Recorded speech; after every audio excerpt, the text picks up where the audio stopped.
There is something basic about human fear of the dark. For millions of years of evolution, darkness meant danger. It meant predators you could not see. It meant threats you could not prepare for. And even in the modern world, with electric lights and rational understanding, that ancient fear remains buried in our brains, ready to come back under the right conditions. During World War II, Canadian forces discovered how to use that fear as a weapon. They learned how to turn darkness from a neutral condition into a psychological weapon that could destroy enemy morale and combat effectiveness. And the evidence for this comes not from Allied propaganda or Canadian boasting, but from the enemy themselves, from German soldiers who wrote in their personal diaries and letters home about the absolute terror they experienced when Canadian troops owned the night. Today, we are going to examine these primary sources, these actual historical documents written by German soldiers during World War II.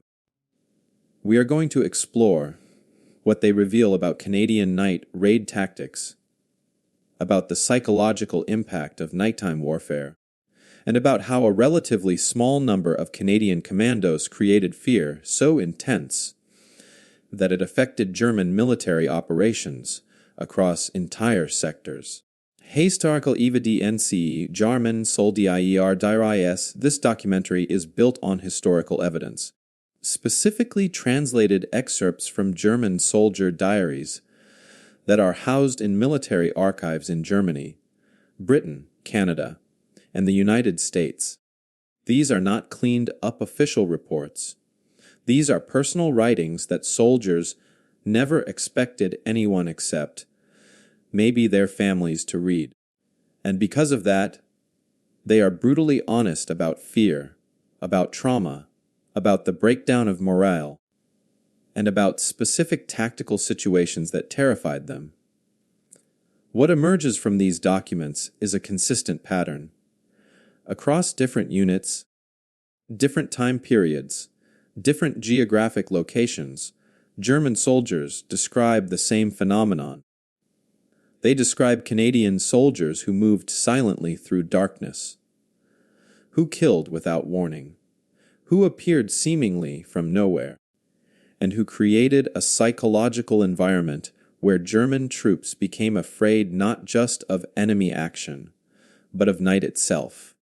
This fear was so intense and so widespread that it became a significant military factor, affecting everything from sentry duty effectiveness to unit cohesion to willingness to hold defensive positions.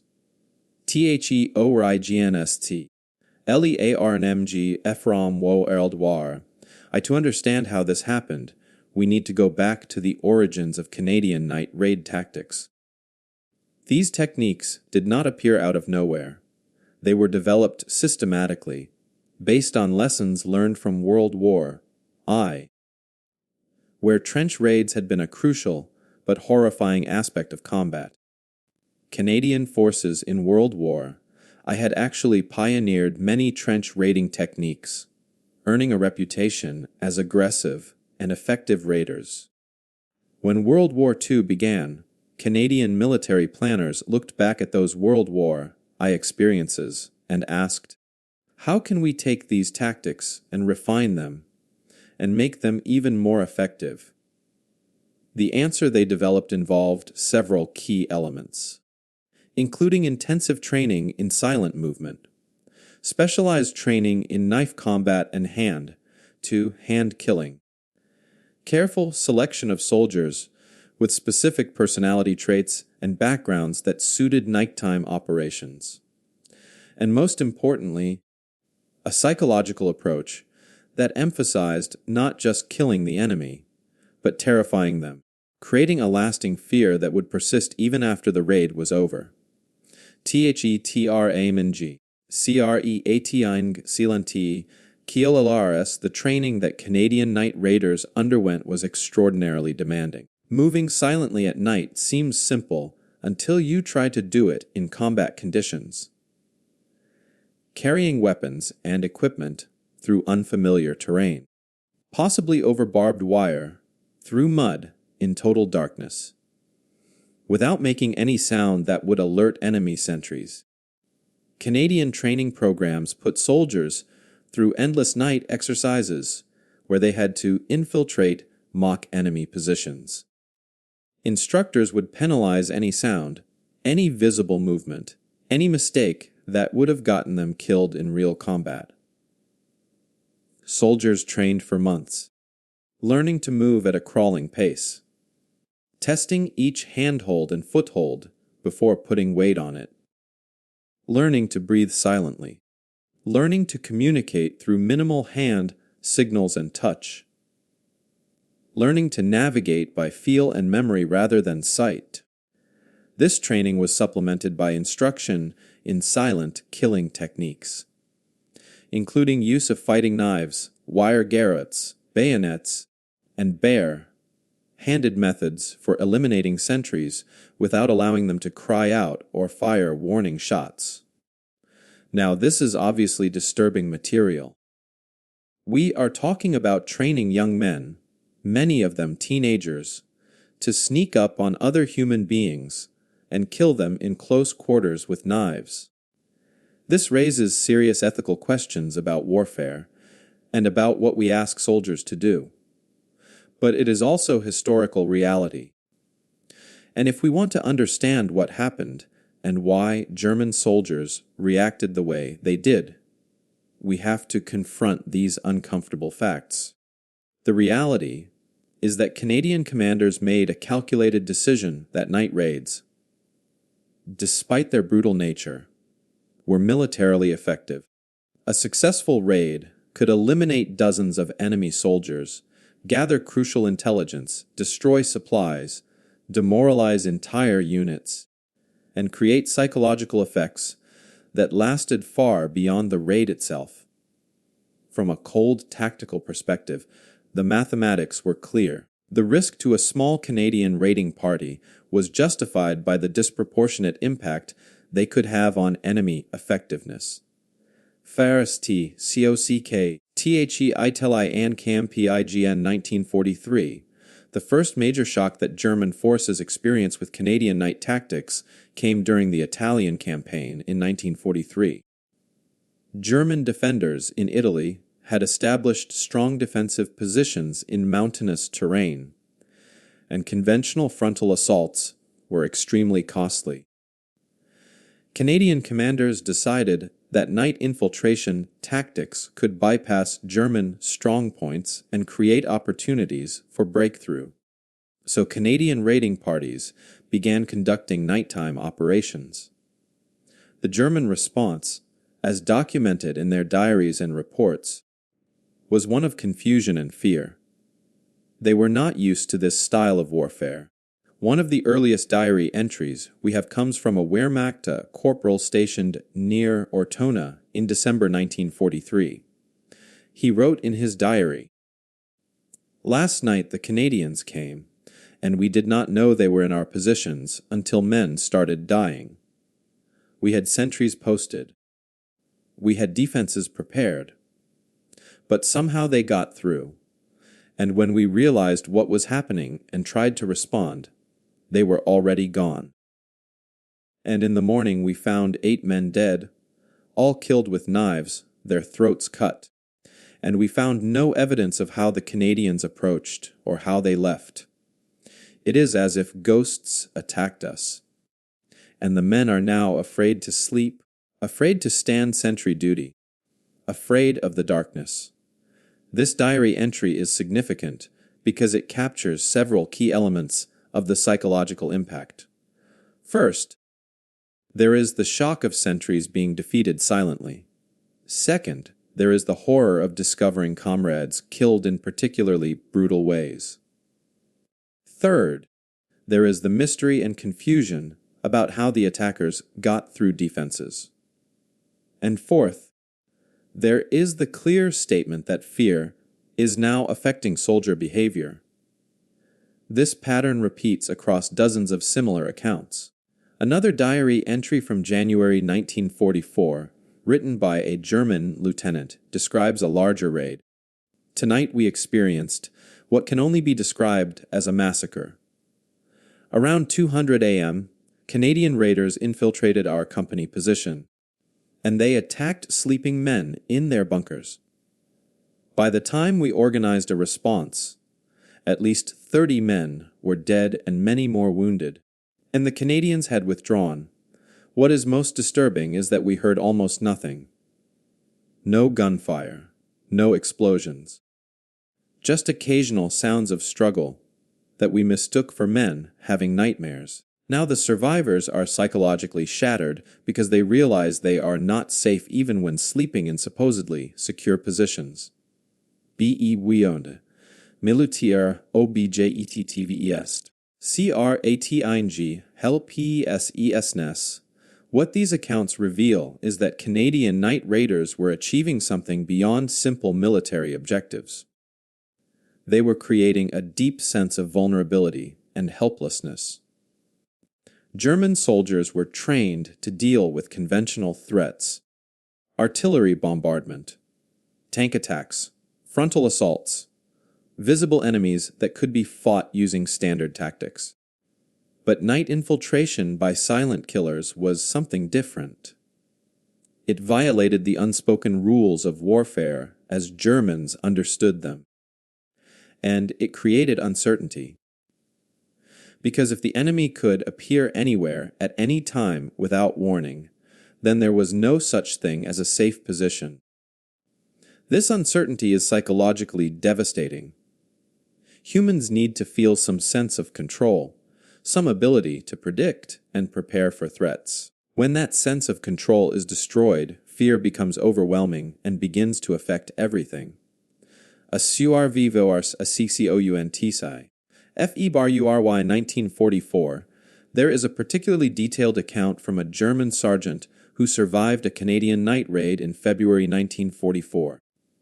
His diary entry is several pages long and provides remarkable insight into what these raids actually looked like from the German perspective. He describes how his unit was occupying a farmhouse that had been fortified with sandbags and machine gun positions. Sentries were posted. It seemed like a secure location. Around midnight, he was awakened by strange sounds that he could not immediately identify. He got up to investigate. In the darkness, he saw movement. Before he could react, a Canadian soldier was on him. They struggled hand to hand. He writes that he was shocked by the ferocity and skill of his attacker. He only survived because another German soldier shot the Canadian. But in doing so, that soldier alerted the other raiders, who then withdrew. When they assessed the situation, they discovered that 6 sentries had been killed silently before the alarm was raised. Canadian soldiers had penetrated deep into the farmhouse and had been in the process of setting demolition charges when the struggle alerted them. The sergeant writes, "I have fought since 1939. I have been in Poland, France, and Russia. But I have never experienced anything like this. This was not battle. This was assassination. These Canadians move like animals, like hunters. They show no fear and no mercy." Hunters, nauti sol ders. The comparison to hunters and animals appears frequently in German accounts. This is not accidental. Many Canadian soldiers, especially those selected for night raiding operations, came from rural backgrounds and had experience hunting and trapping. These skills translated directly to military application.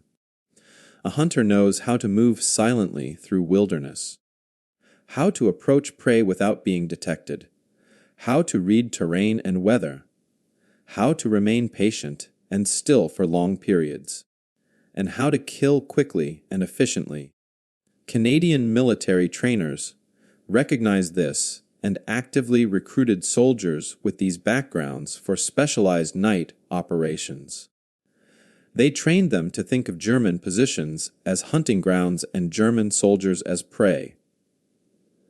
This psychological framework, combined with tactical training, created exceptionally effective nighttime warriors who operated with confidence and skill in conditions where most soldiers would be disoriented and afraid. The Kimil etiv efsect kostan fer, but the German fear was not just about individual night raids. It was about the cumulative psychological effect of multiple operations over time. Once Canadian forces began conducting regular night raids in a sector, the psychological impact built up. German soldiers could never relax, could never feel safe. This is documented in letters that German soldiers wrote home. One particularly sad letter from March 1944, written by a young German soldier to his mother, says, "Dear Mother, I am writing to you because I do not know how much longer I will survive here, and I want you to know that I am afraid. We are fighting Canadians, and they attack at night. You cannot see them. You cannot hear them. And men are dying every night. I volunteered for every patrol, for every dangerous assignment during daylight, because at least then you can see the enemy and fight back. But at night there is nothing you can do except wait and hope that you are not chosen. Last night, they killed the man sleeping next to me, and I did not wake up until morning, when I found him dead with his throat cut. The Canadians had been inches from me, and I did not know. I do not think I can endure this much longer. Please pray for me." This letter, which was intercepted by Allied intelligence and is now in British military archives, reveals the depth of psychological trauma that night raids were causing. This soldier is not describing physical injury or conventional combat stress. He is describing existential fear, the fear that you are helpless, that death can come at any moment without warning, and that there is nothing you can do to protect yourself. When soldiers reach this psychological state, their combat effectiveness drops dramatically. Fear clouds judgment, causes hesitation, creates exhaustion from lack of sleep, and breaks down unit cohesion as soldiers begin to focus on personal survival over mission objectives. German commanders recognize this.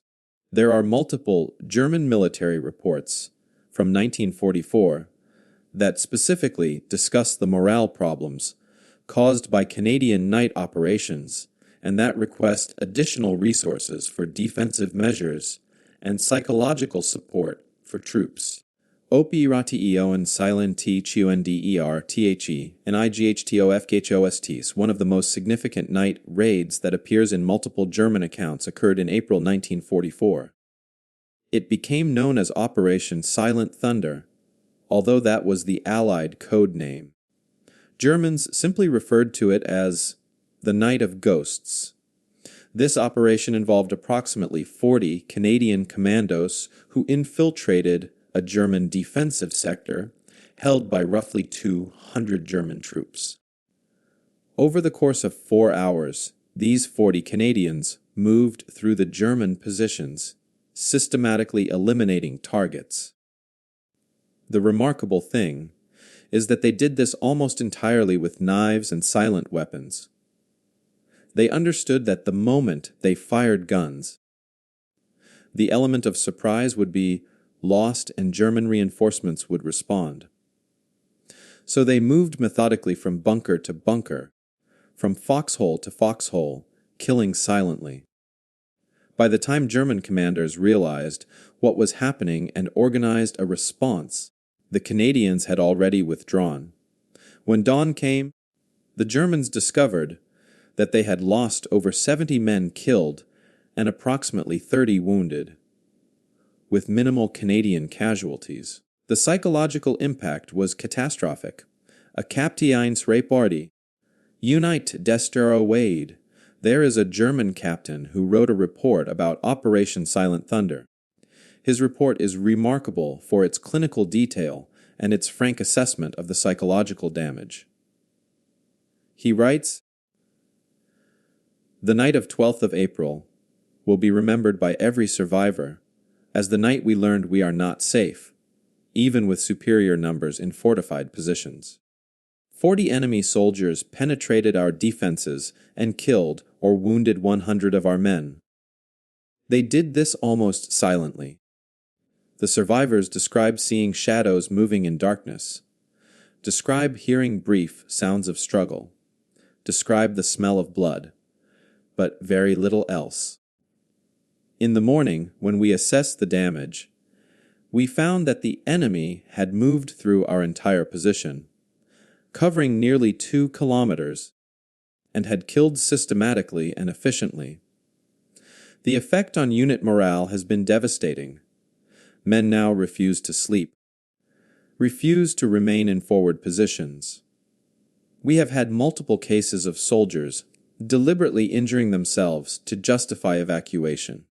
I am recommending that this unit be withdrawn from frontline duty because it is no longer combat effective. This report is valuable because it comes from a German officer with no reason to exaggerate enemy effectiveness. Yet he is clearly stating that a single night raid by 40 Canadians made an entire German company of 200 men unable to fight. This is the true measure of psychological warfare success. The goal is not just to kill enemy soldiers. The goal is to destroy their will to fight, to create fear so intense that it affects behavior even when the immediate threat is absent. Canadian night raiders achieved this repeatedly. German units that had experienced Canadian night attacks became reluctant to hold nighttime positions, became less aggressive in their own operations, and became more focused on defensive measures and protecting themselves than on tactical objectives. GRN 2 NT as US, the German military response to Canadian night raids was extensive and is well documented in German military archives. Commanders recognized this was a serious problem that required systematic solutions.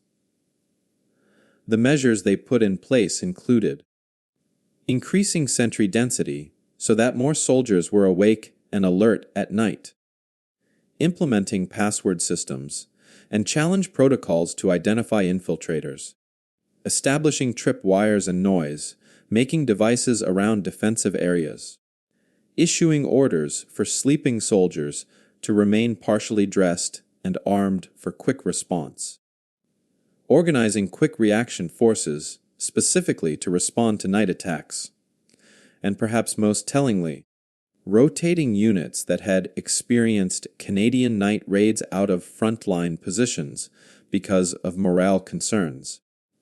The fact that German high command felt it necessary to develop specific tactical doctrine for countering Canadian night operations shows how significant the problem had become.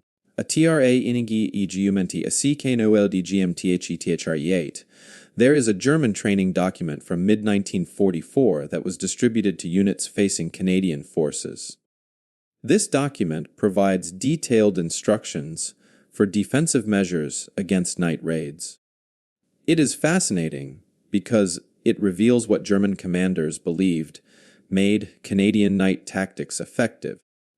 The document identifies several key factors: Canadian soldiers' superior training in silent movement, their willingness to accept high risk for tactical advantage, their systematic approach to infiltration that involved detailed reconnaissance and planning, their psychological strength that allowed them to operate in high stress conditions, and their ruthless efficiency in close quarters killing. The document recommends countermeasures, but also includes a remarkable passage that says, "Soldiers must understand that Canadians are exceptionally skilled at nighttime operations. Even with proper defensive measures, Canadian raiders may still successfully infiltrate positions. Therefore, soldiers must maintain psychological readiness and must not allow fear to compromise performance. The fact that a German training document directly addresses the psychological challenge of fighting Canadians at night demonstrates how serious the problem had become. ETHEL QSTOS CWAR lion, but we need to ask difficult ethical questions about these tactics. While night raids were militarily effective, they also involved killing men who were often asleep or unaware and who had no opportunity to surrender or defend themselves. This raises questions about the morality of warfare and about whether there are tactics that, even in total war against an evil enemy like Nazi Germany, cross lines that should not be crossed. These are not easy questions. There are legitimate arguments on multiple sides. On one hand, the goal of warfare is to defeat the enemy as quickly and efficiently as possible. Tactics that achieve this while reducing friendly casualties are militarily sound. Canadian night raids accomplished this. They killed enemy soldiers, gathered intelligence, destroyed supplies, and damaged opposing morale. Every German soldier killed or captured was one less enemy threatening Allied forces and civilians. From this perspective, night raids were a legitimate and effective tool of warfare. On the other hand, there is something deeply disturbing about killing sleeping men, about approaching unaware sentries and cutting their throats, about systematically moving through enemy positions, eliminating targets who have no chance to fight back.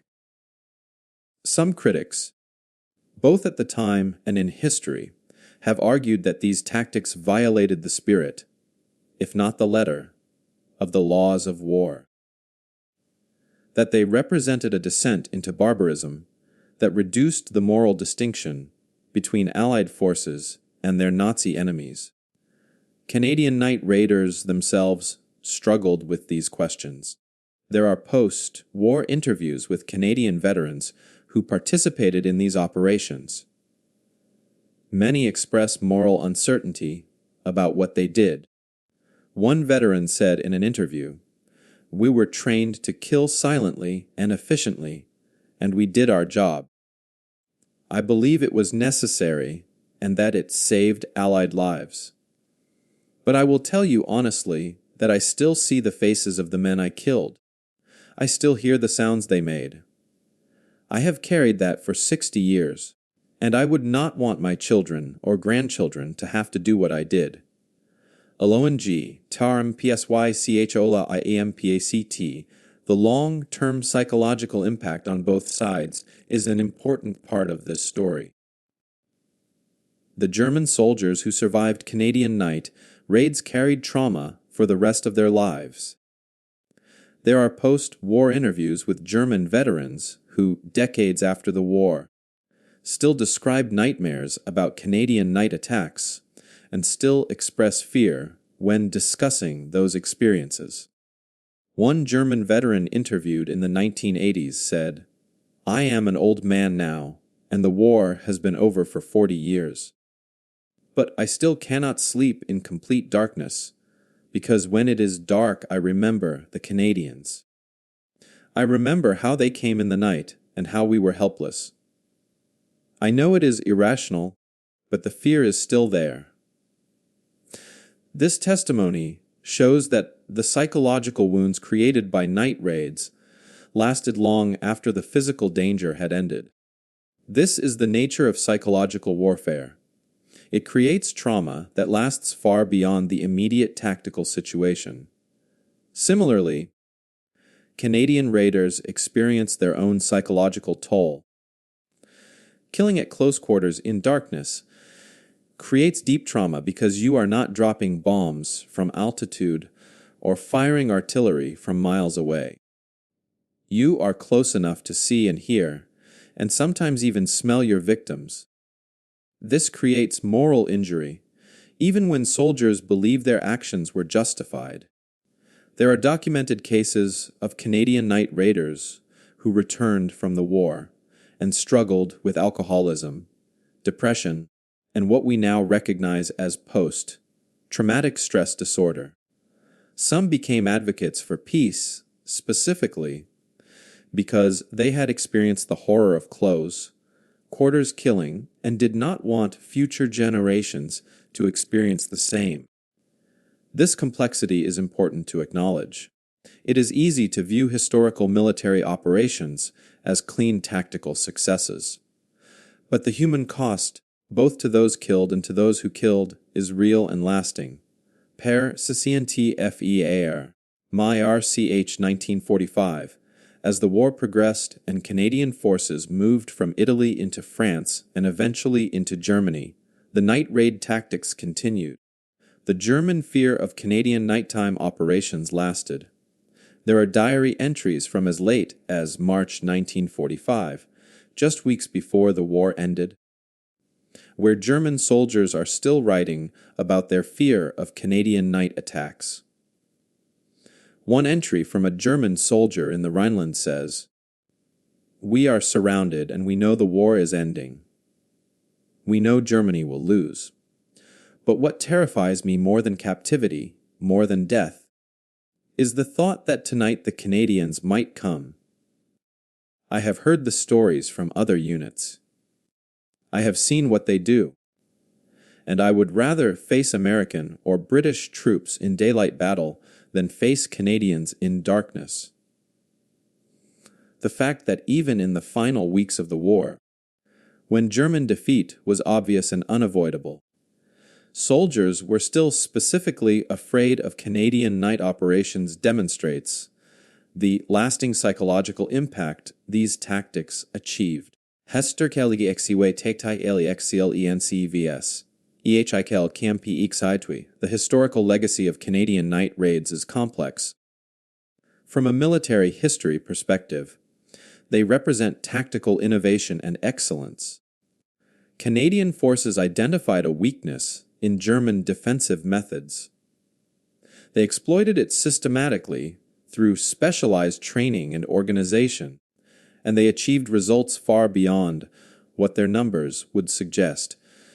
Military historians and strategists still study Canadian night raid tactics as examples of effective small unit operations, psychological warfare, and force multiplication. Modern special operations forces, including Canadian, American, British, and other NATO countries, have incorporated lessons from World War II, Canadian night raids into their own training and methods. So from this perspective, Canadian night raiders were pioneers who advanced military tactics and contributed significantly to Allied victory. But from an ethical perspective, the legacy is more complicated. Night raids made normal tactics that blur the line between combat and assassination, tactics that involve killing with minimal chance for the enemy to surrender or defend themselves. While these tactics were used against Nazi Germany, which was genuinely evil and needed to be defeated, the precedent they set raises questions about what tactics are acceptable in warfare and about whether the ends always justify the means. These are questions that military ethicists, philosophers, and veterans themselves continue to struggle with. There are no easy answers because warfare, especially total warfare against existential threats, creates situations where normal moral reasoning breaks down, where the need to win and to protect your own forces can override traditional ethical limits. Cowen CL Use ION UNDER Stand INGTHE Human Coast T. What is clear from examining German diaries and letters is that Canadian night raids achieved their tactical objectives and created psychological effects that significantly impacted German military effectiveness. German soldiers experienced genuine terror when facing Canadian nighttime operations. This terror was not irrational propaganda or exaggeration. It was a reasonable response to a real threat. Canadian night raiders were genuinely dangerous, were highly trained, were willing to take significant risks, and were capable of causing casualties far beyond what their numbers would suggest. The German accounts provide a window into the lived experience of being on the receiving end of effective psychological warfare.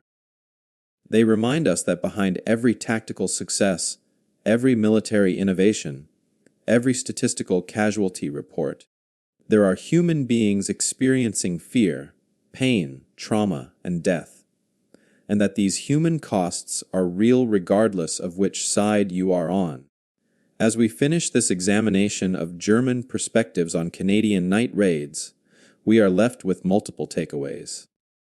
First, we learn that psychological warfare is extraordinarily effective. The fear that Canadian night raids created lasted far beyond any individual tactical operation and affected German behavior across entire sectors and time periods.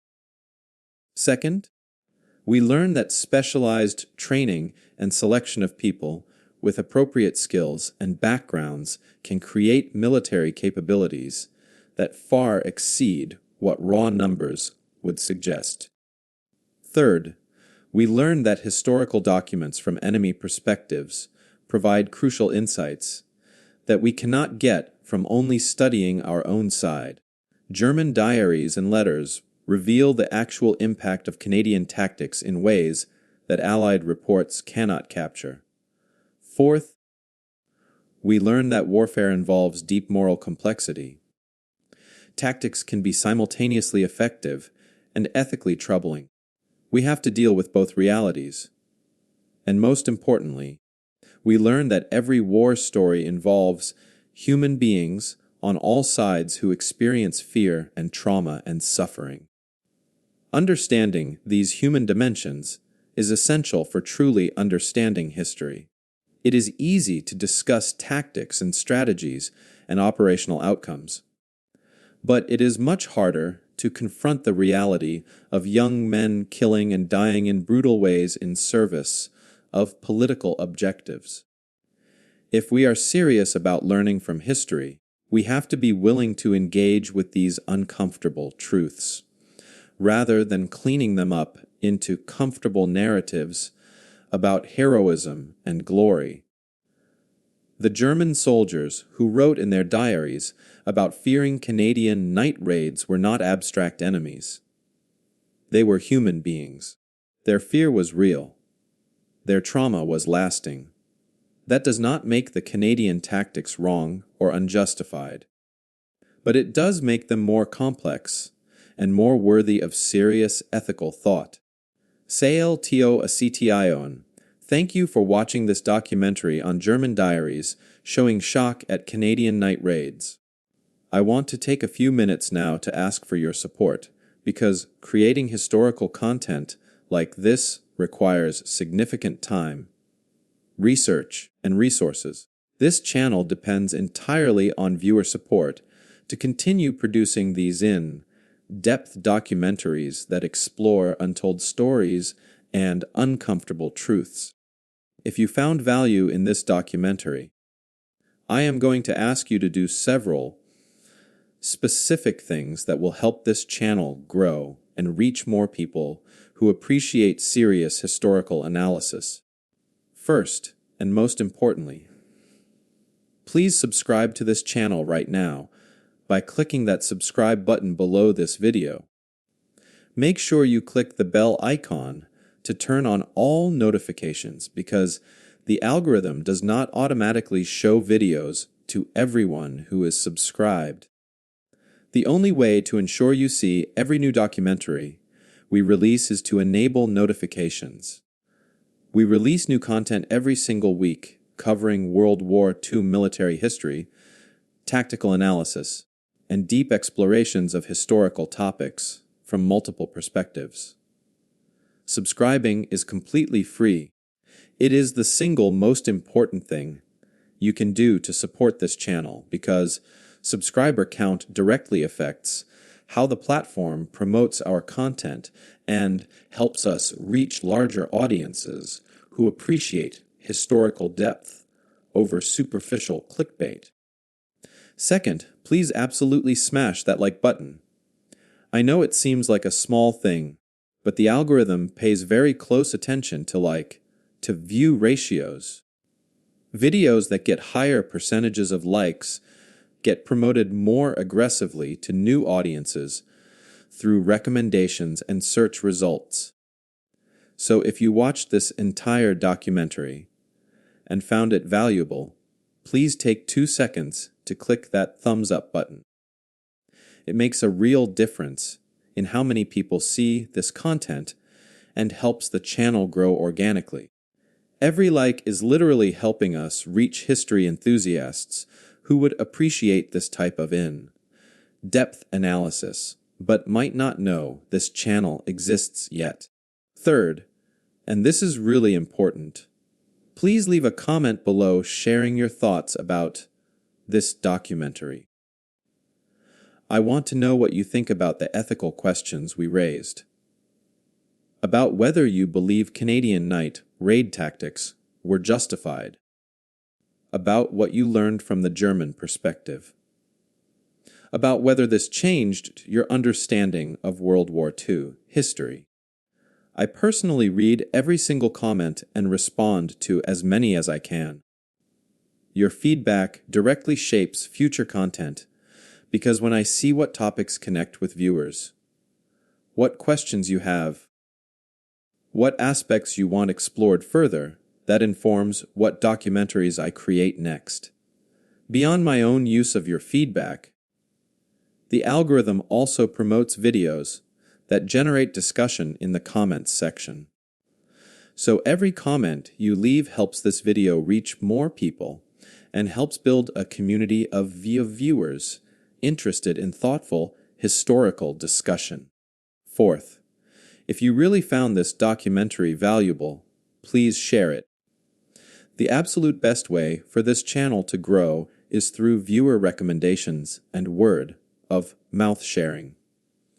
If you have friends, family members, colleagues, or online communities who are interested in World War II history, military tactics, psychological warfare, or just nuanced historical analysis, please send them this video. Finding audiences who appreciate long-form, in-depth historical content is challenging in an internet environment that usually rewards short, superficial clickbait. When you share this content with people who you think would appreciate it, you are helping build an audience that values historical accuracy and complexity over sensationalism. That is the audience I want to serve, and that sharing makes a bigger difference than you might realize. Fifth, if you are active in any online history communities, whether that is discussion forums or groups, focused on World War II or servers where people discuss historical topics, please consider sharing this video in those spaces. Those communities are filled with exactly the kind of people who would appreciate this content and who might want to subscribe to the channel. I am not asking you to spam or violate community rules, but if there is a relevant discussion happening, or a weekly video sharing thread, or just an appropriate opportunity to share educational, historical content, please think of this channel. Grassroots community sharing is how smaller educational channels grow and compete against mainstream media outlets with massive marketing budgets. Sixth, if you want to support this channel at an even deeper level, please consider becoming a channel member by clicking the Join button below, or supporting us through crowdfunding platforms. While ad revenue does provide some support, it is actually quite minimal, especially for long-form content like these documentaries. Direct viewer support through memberships allows me to invest more time in research to access premium historical archives and databases to improve production quality, and to create more ambitious projects. Members also get benefits, including early access to videos before they go public, access to members-only content, behind the scenes looks at research and production processes, input on future documentary topics, and a members-only community where we can have more in-depth discussions. If you value this type of historical content and want to see more of it, please consider supporting the channel financially because it makes a real difference. Seventh, please check out our other documentaries. If you enjoyed this one, you will probably enjoy our entire catalog of World War II content. We have videos exploring German perspectives on other Allied forces. We have tactical analysis of specific battles. We have deep dives into psychological warfare and unconventional tactics. We have documentaries on overlooked battles and forgotten units. And we have explorations of ethical questions in military history. All of that content is available on the channel right now. The more videos you watch, the more the algorithm promotes our content. Watching multiple videos in a session is actually one of the strongest signals you can send to the platform that this is quality content worth recommending to others. So if you have time, please dive into our back catalog. Eighth, if you have expertise or resources that could contribute to future documentaries, please reach out. I am always looking for historical consultants, primary source documents, veteran interviews, or family members of World War II, participants who might have letters, diaries, photographs, or stories to share. If you have access to historical materials that could inform future content, or if you have academic expertise in military history that could help ensure accuracy, please contact me through the email listed in the Channels About section. These documentaries are better when they can incorporate diverse sources and expert perspectives. I welcome collaboration with historians, researchers, and anyone who can contribute to more accurate and comprehensive historical analysis. Ninth, please be patient with the upload schedule. Creating these documentaries takes significant time because each one requires extensive research, reading through primary sources, fact-checking details, writing scripts, recording narration, and editing. I am committed to maintaining quality over quantity, which means I will never sacrifice historical accuracy or analytical depth just to pump out more videos. I would rather release one excellent documentary per week than 5 mediocre ones. I hope you agree that quality matters and that you would rather wait for well-researched content than get rushed superficial videos. Your patience and understanding allows me to maintain the standards that make this channel valuable. And finally, I want to thank you sincerely for watching this entire documentary. Committing this much time to an in-depth historical analysis is not easy, especially in an internet environment that usually rewards short attention spans and quick entertainment. The fact that you watched all the way to the end tells me that you value historical depth, that you appreciate nuanced analysis, and that you are willing to engage with complex and sometimes uncomfortable topics. That is exactly the audience I am trying to serve. I am grateful that you are here, and I hope you will continue to be part of this community as we explore more untold stories and difficult historical questions together. So to summarize what I am asking you to do right now, subscribe and hit the bell icon. Smash that like button. Leave a comment with your thoughts. Share this video with anyone who would appreciate it. Consider becoming a channel member or supporter. Check out our other documentaries. And most importantly, keep watching, keep learning, and keep engaging with history in all its complexity. That is how we honor the past and build better understanding for the future. I will see you in the next documentary, where we will continue exploring the stories that textbooks leave out, the perspectives that challenge comfortable narratives, and the historical truths that deserve to be remembered and understood. Until then, thank you again, and please take care.